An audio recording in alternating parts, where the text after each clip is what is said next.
अकोल्यात एका वहिनीनं दिराच्या प्रेमात वेडी होऊन क्रूरतेचा कळस गाठलाय। ही महिला तिच्या पतीसोबत भयानक कृत्य करून बसली। पतीचा चुलत भाऊ सातत्यानं घरी यायचा। यातच दोघांची नजरभेट झाली अन हळूहळू संवाद वाढला। यातून त्यांच्यात जवळीकता निर्माण झाली।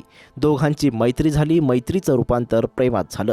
त्यानंतर पती त्यांच्या प्रेमात अडसर ठरू लागला। त्यामुळे पत्नीने प्रियकराच्या मदतीनं पतीला संपवलं। विशेष म्हणजे हत्या केल्यानंतर तिने पतीचा अपघाती मृत्यू झाल्याचा बनाव देखील रचला। मात्र 2 दिवसांत त्यांचं हे बिंग शवविच्छेदनातून फुटलं।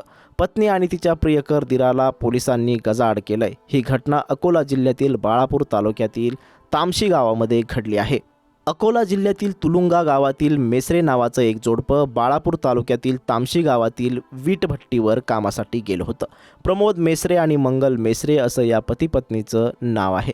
काम करत असताना रविवारी अचानकपणे प्रमोदचा मृत्यू झाला। या संदर्भात त्याच्या पत्नीने बाळापूर पोलिसांना माहिती दिली। त्यानंतर पोलीस घटनास्थळी दाखल झाले होते।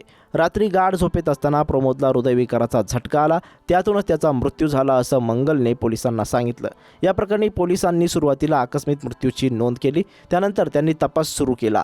या प्रकरणाचा तपास API पंकज कांबळे यांनी सखोलपणे केला। सुरुवातीला पत्नीने सांगितलं की तिच्या पतीला दारूचं व्यसन होतं, त्यामुळे हा आकस्मिक मृत्यू झाला असावा असं तिने पोलिसांना भासवून दिलं होतं। दरम्यान 2 दिवसांनंतर प्रमोदचा वैद्यकीय अहवाल समोर आला। यात त्याचा गळा आवळून खून झाल्याचं समोर आलं। पोलिसांनी या प्रकरणाची चौकशी केली असता मृत प्रमोदची पत्नी म्हणजेच मंगला हिचा पतीचा चुलत भाऊ गोटू मेसरे याच्यासोबत प्रेमसंबंध असल्याचं समोर आलं। या प्रकरणात बाळापूर पोलिसांनी दोघांची कसून चौकशी केली। त्यांनी मंगला आणि गोटू या दोघांना ताब्यात घेतलं। त्यांनी दोरीनं गळा आवळून प्रमोदची हत्या केल्याची कबुली दिली। मिळालेल्या माहितीनुसार मंगला आणि गोटू यांचे प्रेमसंबंध होते। गोटू हा अविवाहित आहे। त्यांच्या दोघांच्या प्रेमाची कुणकुण तिच्या पतीला म्हणजेच प्रमोदला लागली होती।